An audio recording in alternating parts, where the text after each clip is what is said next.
এই সুদখোর ইউনূসকে গ্রেফতার করা সরকারের জন্য ফরজ।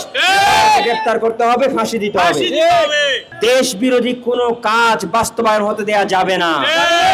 যে দেশ বিক্রি করে, দেশের সেনাবাহিনী বিক্রি করে, দেশের খনি বিক্রি করে, বন্দর বিক্রি করে, দেশের মানুষের ধর্ম বিক্রি করে, লিঙ্গ পরিবর্তন করে, কাউন্টার কালচার যে জারি করে, তার শাস্তি তো বারবার, শতবার, হাজারবার মৃত্যুদণ্ড। এর বিকল্প কোনো শাস্তি নাই।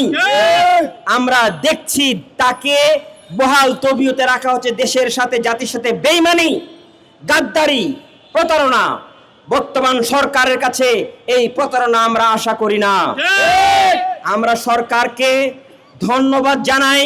সরকার অনেক ক্ষেত্রে এই লাওয়াতের ভুল সিদ্ধান্তগুলো থেকে সরে এসেছে, তবে এখনো তার সমস্ত চুক্তি বাতিলের ঘোষণা করা হয় নাই। সরাসরি ঘোষণা করতে হবে এবং তাকে গ্রেফতার করতে হবে।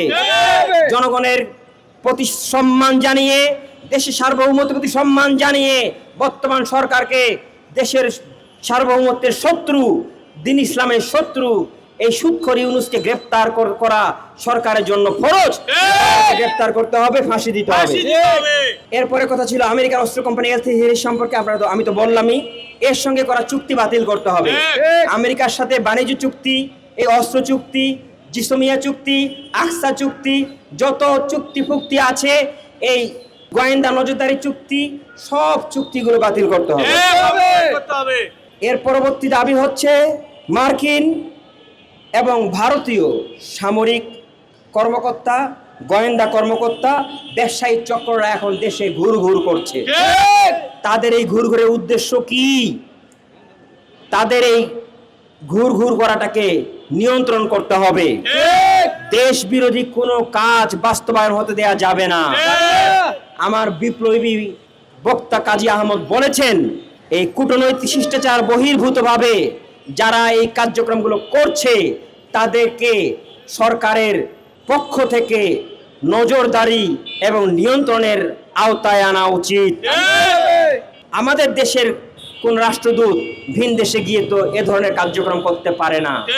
তাহলে মার্কিনী আর ভারতীয় তারা এসে, তাদের রাষ্ট্রদূত, তাদের গোয়েন্দা কর্মকর্তা, তাদের ব্যবসায়িক প্রতিনিধি আসে, সারা দেশে স্বাধীন মতো ঘুরে কি করে?